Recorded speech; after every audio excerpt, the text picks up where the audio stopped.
It's been a while since I've done any reviews on shit. It's been a while since I've done anything on this channel, but I got to see Umbrella Academy for free, so I kind of wanted to talk about it because I am very annoyed. I took down my old Umbrella Academy video. I had made a review, I guess, when the first one came out, and I loved the first season. Loved the first season. I thought it was unique. I thought it was kind of refreshing. I had little issues with the show, but they were very small at the time. I really liked number five's character. He's my favorite character. I love seeing Robert Sheehan again on the screen. I really love the show.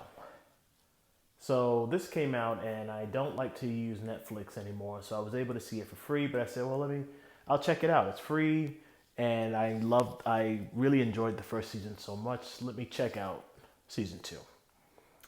So season two starts off with a big bang.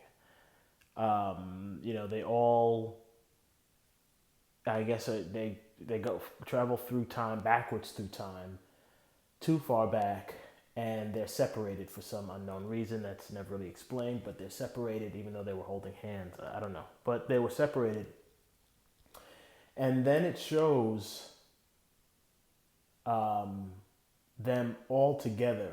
I forget the actual sequence of how it all started, but they show them all together, and they are fighting the Russians. Either they're fighting the Russians or they're fighting the Americans and the Russians. I don't remember, but they're fighting. All of them are together fighting, and you have all of them back, and they're showing them at their greatest, using their powers the way that they should be using them, and it is glorious to see. And I loved that part. Then the show went on and slowly turned into what most of these shows are. Just shitty, dragged out, glorified episodes of a longer series. It's just one big filler season to try to keep the whole series going and keep the money rolling in. And you can clearly see that it's not a well-written story. No one's trying to make a well-written story. It's just some shitty, thrown together bullshit, filler garbage in order to create another season that will lead to another season, that will lead to another season, that will lead to another season until they get canceled or they get tired of doing it and they move on or they get something else. And I really hate those shows. I don't have a problem with someone trying to extend the story, but do it, keep a series going, keep the cash flow going. I don't have a problem with that, but do it properly. Do a good story. Have a plan. Write out a synopsis for a long series, and then follow that plan. Don't just half-ass it and say, well, we had a successful season one, people liked it, so now we're gonna keep going.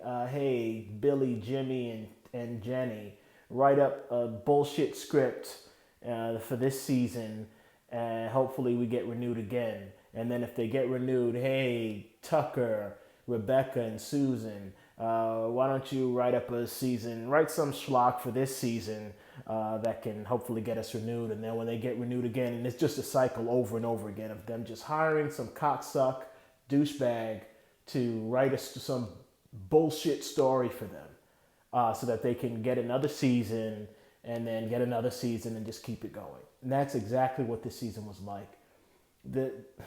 When it first started off, I was hoping for something better. I think that's why I didn't mind the first couple episodes or the first episode because I was like, all right, well, they're establishing everything, I guess. But even like the first or second episode, I started to realize this is just going to be some bullshit. So they start off this season and they really spend most of the damn season is spent explaining these characters' new lives in the new timeline. And that was a waste. You already explained the characters to us. We know the characters. You did all of that in season one. Now it's season two. Now you're supposed to put these characters that we love into this great new world and let us interact with them in some sort of intricate plot where maybe we learn some more backstory that wasn't uncovered in the first season about these characters, and their backstory and their history is explained. Not some stupid bullshit cockamamie joke where we're just following these characters on some new version of their life.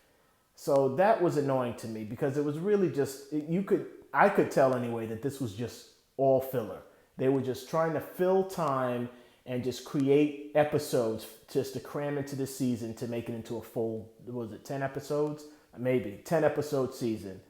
And it was just nonsensical and it was stupid things were happening. It was just annoying to me.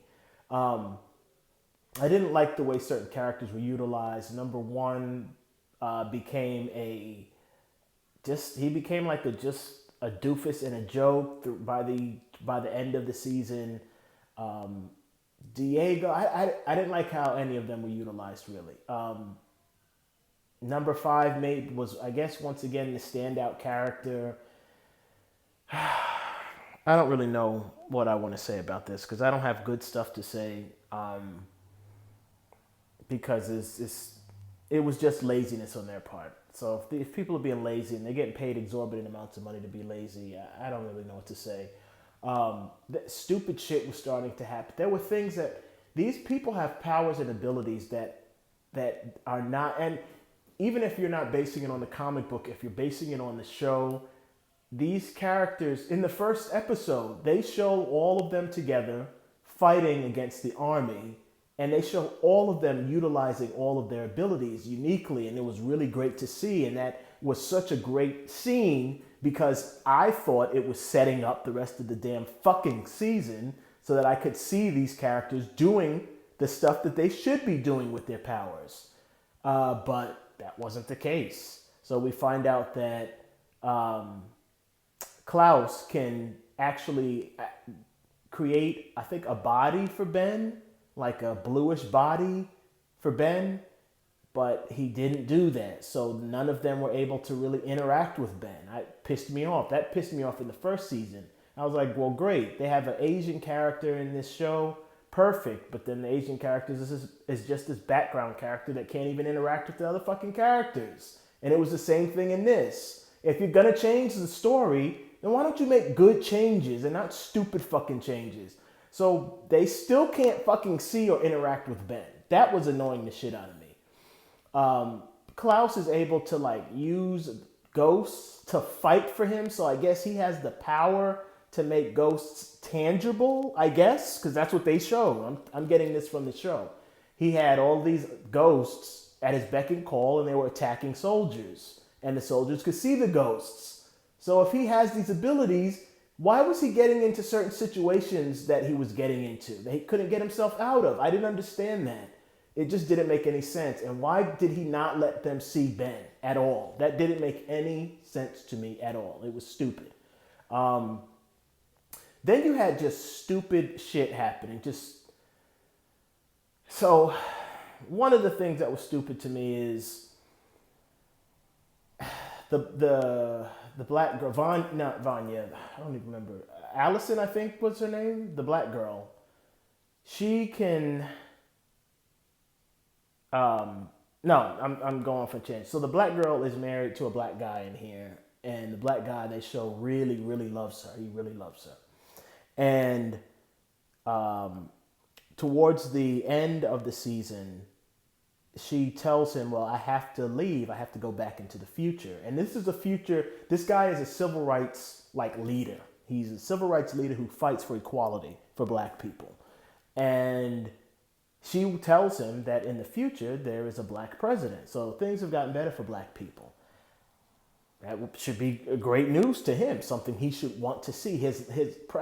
From what he knows and from what he's hearing, which, because it's obviously hasn't been the case, black people are still not treated properly, but from what he's being told by his wife, blacks have achieved at least a part of this dream that he's been fighting towards. So he should be wanting to see that. And he loves his wife. He should want to be with his wife.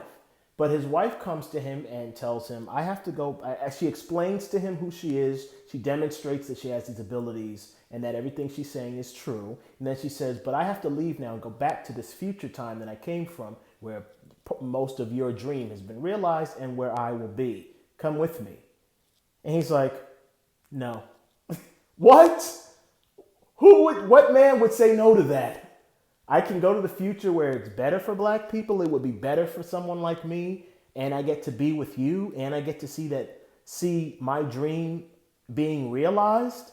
I don't want to do that. I think I'm just going to fucking stay here. That didn't make any sense to me. And that was lazy writing.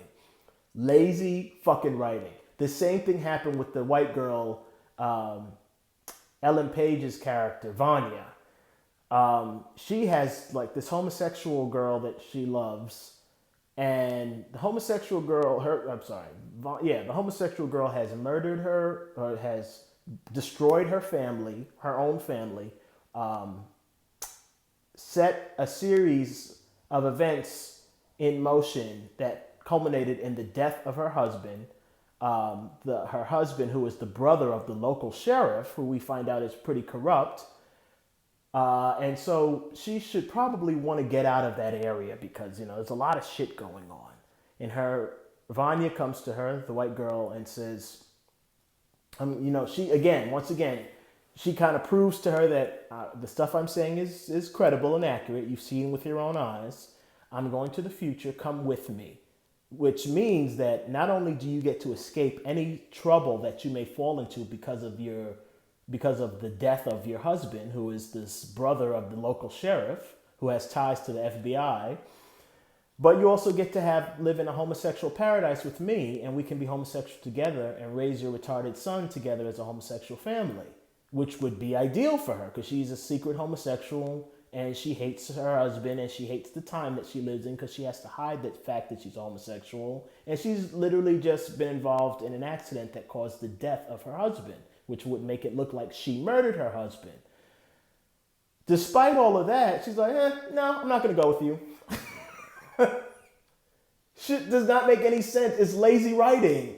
Let's go to the future. It's a homosexual paradise. Homosexuals are able to live freer. We're able to have a better life. You'll be able to live with me. You'll be able to escape any potential dangerous situation that you may fall into because of what happened with your husband.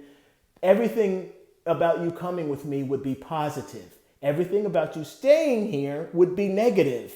So come with me and enjoy the positives. No, I think I'm going to stay here and enjoy the negatives. That didn't make any sense, and they didn't give any credible explanation. After a while, just watching it was just dumb. And right now, I'm just going to go through all the stupid shit that I saw. So in the beginning of the show, again, I'm taking it all. It's always going to go back to this first sequence where they show the siblings fighting together and show all of their abilities and show what they're capable of.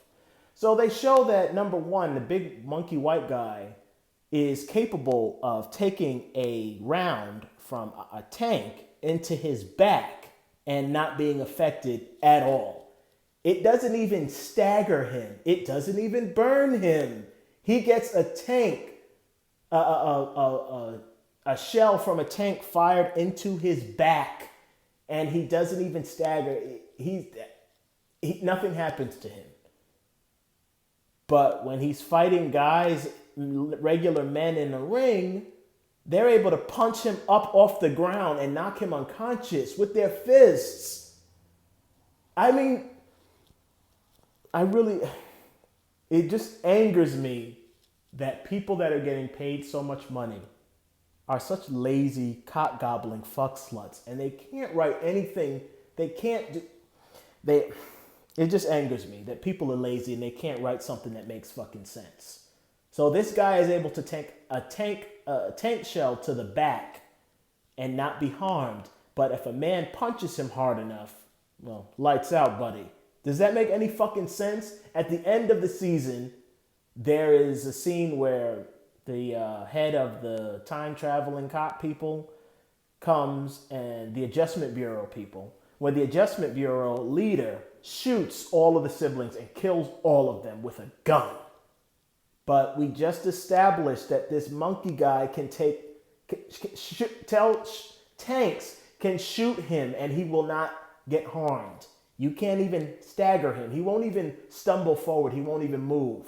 The force from a tank shell hitting him in the back, and then also the extra force from the explosion of that tank shell, doesn't even move him forward, doesn't even stagger him.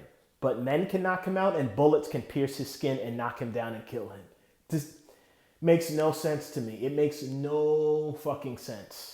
And it's just things like this just kept happening throughout the damn show and it made no sense. These people have abilities that they either don't use. At one point, there's these 3 Swedish or Norwegian guys that they're trying to kill them because I guess the head of the Adjustment Bureau has been the head of the Adjustment Bureau hires them and tricks them so that they can kill the Umbrella Academy kids. So these 3 random guys, it's just so stupid. They're going out to kill them, and these 3 guys are practically irrelevant in the story. They're practically irrelevant, but these 3 guys are going around trying to kill them. At one point, the 3 of them go into the black girl's house with her husband, and they're trying to kill her, I believe. Yeah, they're there to kill her. And so they're beating the shit out of them, and they barely escape with their lives. At one point, the black guy, the husband, I guess he gets behind one of the guys, one of the Norwegian guys or the Swedish guys, and one of the blonde guys. There's 3 blonde guys. The Umbop kids. What the hell were the name? The Hansen brothers? Hansen. So Hansen was there. The Hansen grew up, and there's these 3 blonde Hansen brothers fighting. So one of the Hansen brothers knocks the black guy down and then turns his attention onto the black woman, which I can't remember her name. I think it was Allison.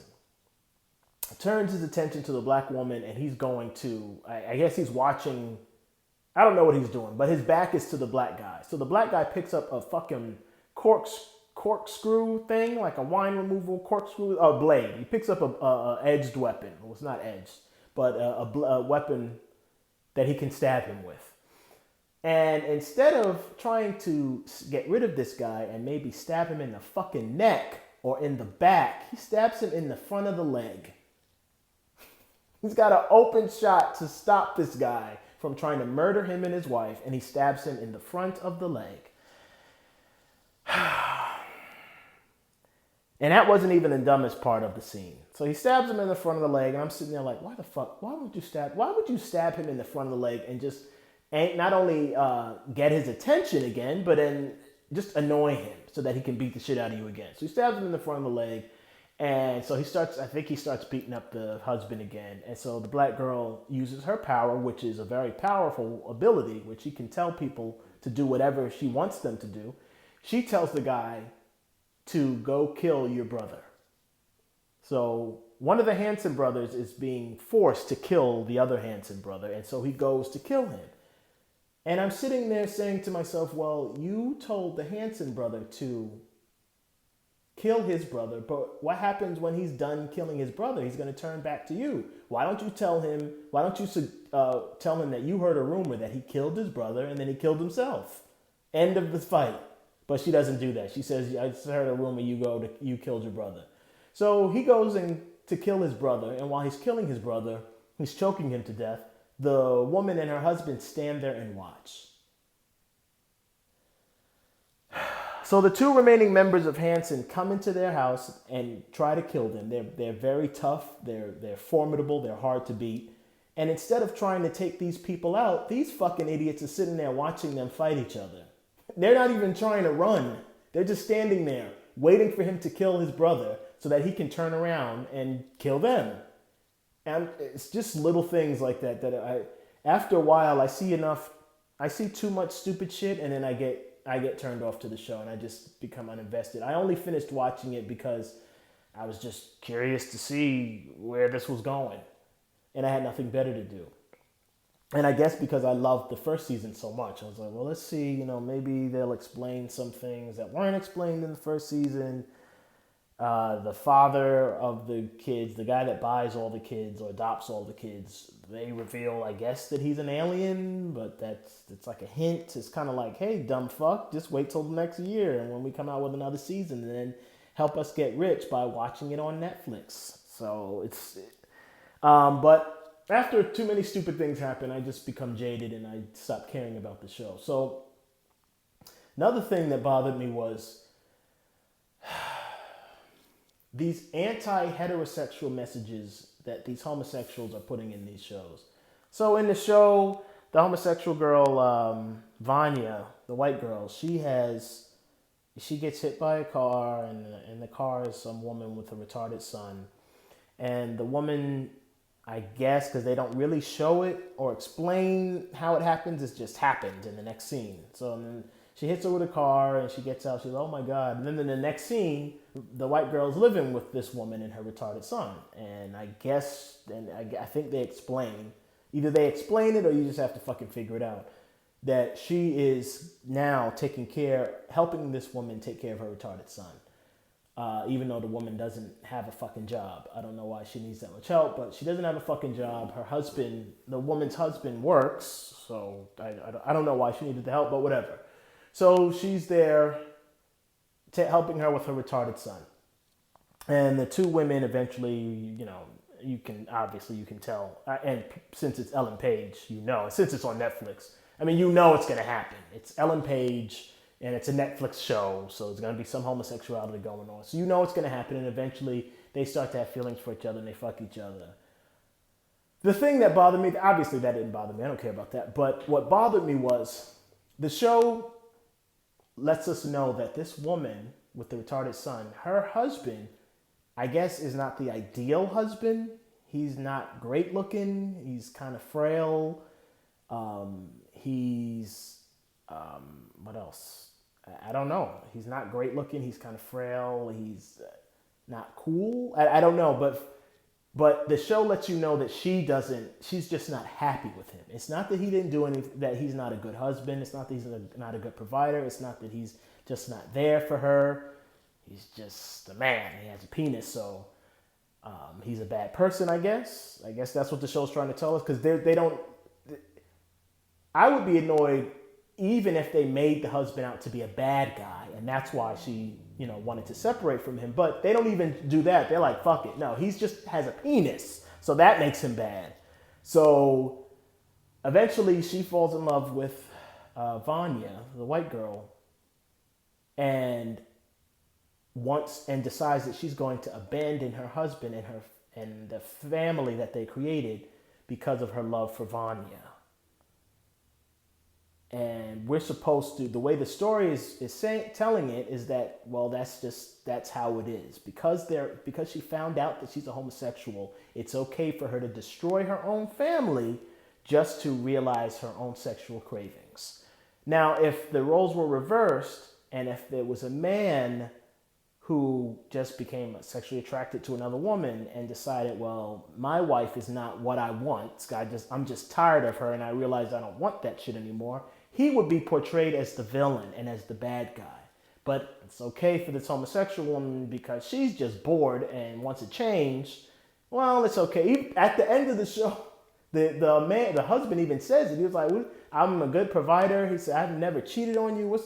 Why are you doing this? And she's like, well, I'm just going to because you're not what I want. Or some shit. She didn't say that, but she's something to that effect. That I'm going to find happiness with a vagina or something like that. And I was like, come on, that's just... And then the husband dies. Then they kill the husband. It's like, what the fuck? This guy didn't really do anything wrong except be a man. And they're like, oh, fuck you. You don't deserve to have your family with you. Your son's going to be taken from you. You know what? Fuck it. We're just going to fucking kill you off. Kill you off, and now it's going to be lesbian bliss. I was just disappointed with this as a whole. The end, there's this big anticlimactic fight where the Adjustment Bureau woman calls in all of the Adjustment Bureau people to fight the Umbrella Academy. And then this insanely stupid scene takes place where it's got to be at least at least 500 people. It's probably like in the thousands. Probably at least 1,000 people there with machine guns. They have automatic weapons, semi-automatic, whatever. Machine guns. Fuck it. And there's like at least 1,000 people with machine guns, and they're all aiming their machine guns at the Umbrella Academy, and they're firing at them. Yet somehow, number 5 and Diego, who are literally right in front of these people, escape unscathed. They run from them. So they're running. They're not even dodging the bullets. They're just running in a straight line. And all of these Adjustment Bureau professionals who are trained professional assassins just can't seem to hit them. It's got to be like at least 1,000 bullets per second being thrown at these two, and they don't get hit. Nobody gets hit with a bullet.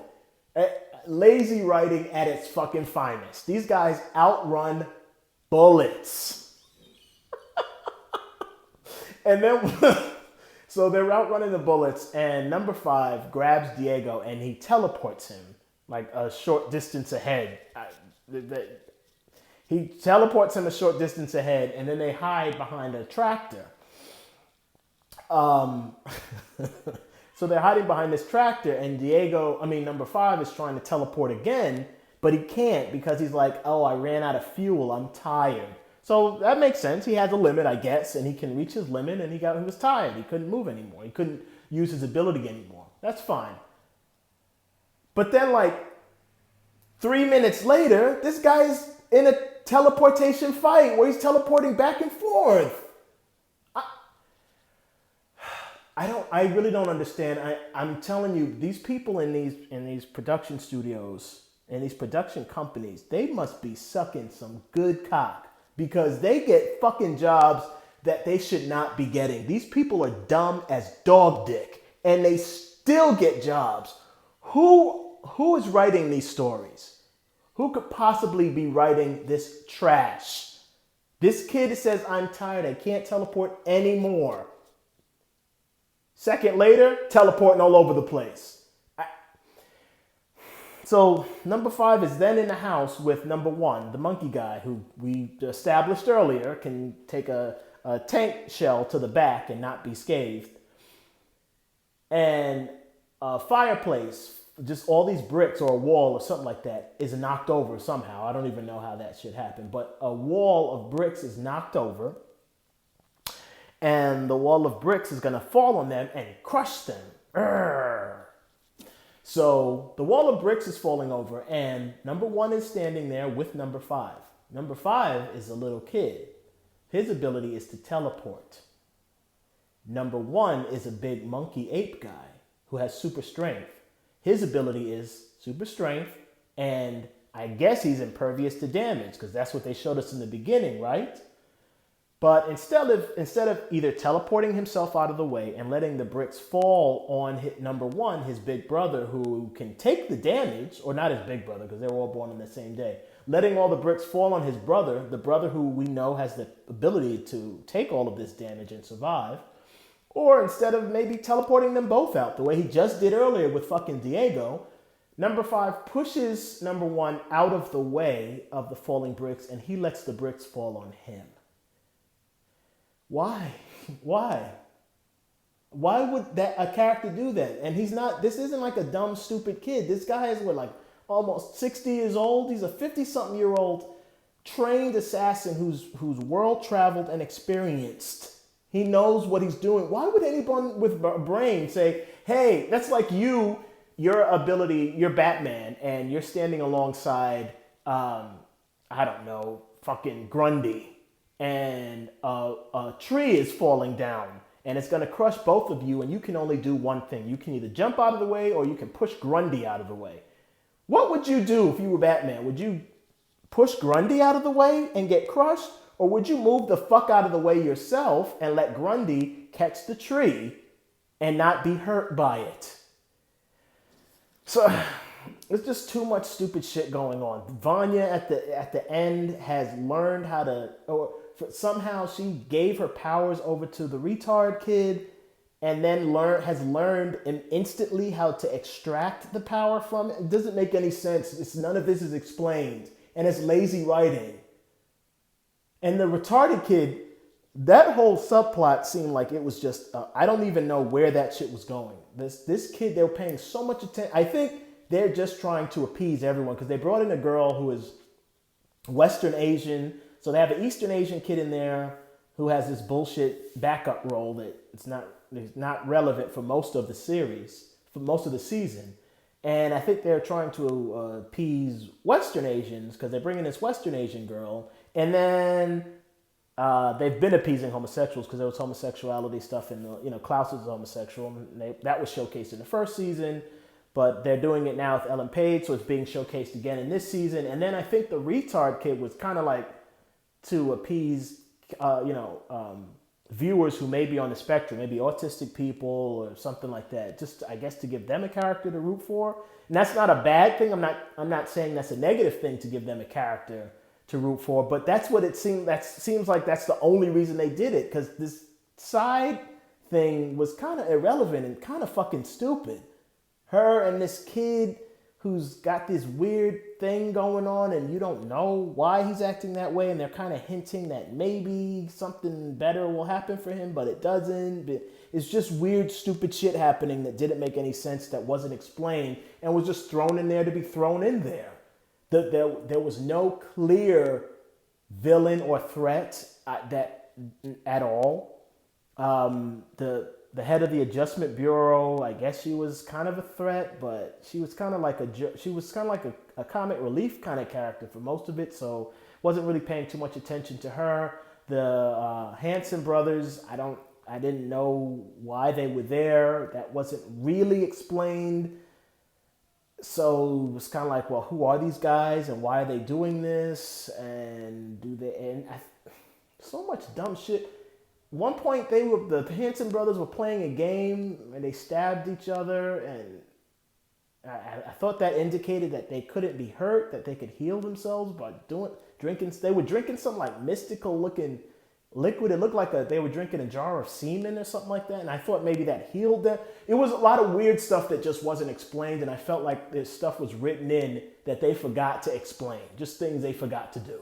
And just the whole series, the season screamed of just laziness and just, I don't fucking know. I just threw this together. And I was really just distressed watching this garbage. There were little things I liked, I guess, like the first episode where they showed all of them using their powers. But again, that was just destroyed because then all of that was erased. They didn't need their powers anymore.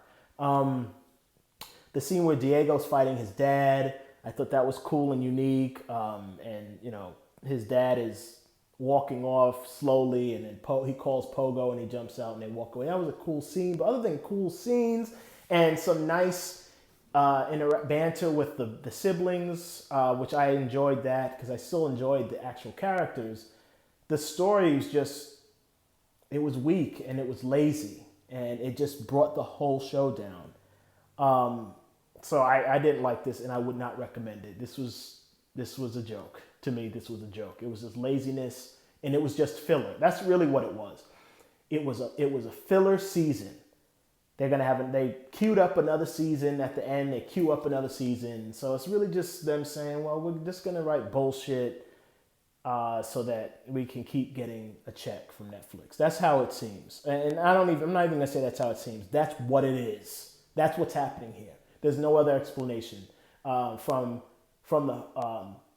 the bullshit episodes that are just going over these kids' new lives in the 60s, which was a waste. We already know about these fucking characters. Give us a story with the characters in it. Don't introduce us to these characters again. We already know these characters. You don't have to introduce them to us again. That was done in season 1. So from that stupidity to just the lazy, stupid bullshit writing that was going on, I think this was just a joke. I think it was just a joke. A lot of dumb shit going on, and I think I'm just gonna end it here. We're at almost at the 35 mark. I actually wanted this to be a short review, but I haven't done one of these in so long, and I just finished watching this, so it's kind of fresh in my head. And I'm sure there's shit I forgot about, but let me do a quick recap in my head. No, talked about that. Talked about that. Talked about that. I don't like how the fat guy from the first season that had the teddy bear helmet, how he was just killed off in the first episode. It's like you wasting good characters and replacing them with shitty characters. Replacing him with like the Hanson brothers, that was a waste. The thing with number 5 saw his future self, and that was I don't know. There was just a lot of oh, that's what I forgot. One other stupid thing that I had to mention. So last season, and the beginning of this season, they established that Vanya is like Dr. Manhattan level strength. She is just very powerful. So when she was being arrested by the FBI, by the sheriff, first of all, the sheriff comes and she knocks him down. She like pushes him with the door and he falls a little bit. He stumbles. And then she gets out of the car and she pushes the other cops and then just doesn't pay attention to the sheriff that was there with the shotgun. And then the sheriff knocks her out. I hate when they do that in shows. So she's standing there and the sheriff just hits her in the head with a shotgun. She knocked him down. So he's probably like, I don't know, 10 feet from her. And then she knocks him down and then she goes out. And then he manages to get up, pick up his shotgun, run over to her, and then aim the blow at her head and then hit her in the head with the shotgun. She didn't hear him getting up. She didn't hear him moving and running towards her. Was she deaf for a second? I don't understand that. So not only that, but then she goes to the FBI office. The FBI has her. And she's being interrogated and she starts to use her powers. And I don't know what she's doing. Either she is jerking off the FBI guy or she's clogging up his rectum or she's crushing his head. I don't know what she's doing. But something, I guess, is awkwardly happening to this FBI guy. And so she's doing something to him. And then this nurse comes from behind and I guess puts some chloroform on a napkin and puts it on her face, and they're struggling. These shows with these dick-sucking writers who are lazy as fuck, they like insult our intelligence. Didn't you just establish that this girl can think a thought and crush people and throw them around the room like they were rag dolls? So if this woman is holding her, what's stopping her from throwing this woman off of her? What's stopping her? This girl beat the whole Umbrella Academy by herself single-handedly very easily. Yet she is done in by a nurse with a chloroform napkin. These stupid fucking shows. These shows just become lazy. And this show felt like just another shitty... My wife loved, I don't know if she does anymore, loved this show that came out in the early 2000s or the late 90s called Charmed with the 3 witch girls. Alyssa Milano was in it and the girl from 90210. And I watched that show with her. That show sucks dicks. It's a horrible show. But this show is starting to remind me of those shitty shows, those shitty Fox shows and ABC shows that come out every season. You know, they have like multiple seasons, like Lost, where the shows are just poorly written and the characters and the stories are just becoming dumber and dumber. And you can tell that someone is just continuously writing this crap because they're getting money for it. It's not a real story. They're just writing garbage. They're just throwing something together because they're trying to collect a check. That's how this show is starting to feel. It's starting to feel like another one of these shitty-ass shows from the 1990s and the early 2000s, but it has probably a bigger budget, and it's just, the effects are better now, so you can do these things in these shows. But it's like watching Alias or Buffy the Vampire Slayer or Charmed. One of those shitty, just really, there's another show. It's probably the worst show ever made. Once Upon a Time. I think it was on ABC. It's like a shitty show about Disney characters. That show is the worst show ever made. It's like one of those shows where every episode and every season just becomes dumber and fucking dumber and fucking dumber and fucking dumber until the show ends because it was canceled or it stopped getting enough ratings or some shit like that. Or the writers just said, look, I'm rich now. I don't need this job anymore. I want to just go relax. So I quit. I'm not going to make the show anymore. I'm canceling the show myself. I just made so much fucking money because people are watching this shit that I can retire now if I want. Or I can take at least like a 2-3 year break and then maybe get another fucking contract from someone whose dick I sucked up in Hollywood. That's how this show is starting to feel. No, it's not starting. That's how the show is. And you'll see that in the next season. And you know what's funny? I wish I had not deleted my old videos so that people could go back and look at my review for season 1 of Umbrella Academy. I just sung this show's praises in season 1. I really loved season 1. But at the end of my first review, I said, I was like, I want to see a season 2, but I feel like they should stop now at season 1. And the reason I said that is because I knew that they were going to not follow the comic book. It felt like they were mostly following the comic book in season 1, and so that's why the show was pretty good. But it seems like here, and I may be wrong, but it seems like here they just started from scratch and just wrote some new shit that had nothing to do with the comic book, and the shitty writers did exactly what I knew they were going to do. Stray off the course of the comic book and just write garbage, just like they did with The Walking Dead. The show started off really good, and then they started to stray away from the comic book because the fucking comic book couldn't keep up with the damn show because the guy wasn't finished writing it, and it became garbage. Or like Game of Thrones, where the story is really great and it's following the fucking source material, but then once it stops following the source material, it becomes shit. And that's what I knew was going to happen with this shit, and that's what happened. So don't waste your time. If you're able to do what I did and catch it for free somewhere, watch it. Let me know what you think. But fuck it. I'm done. You are an open book written for very dumb children.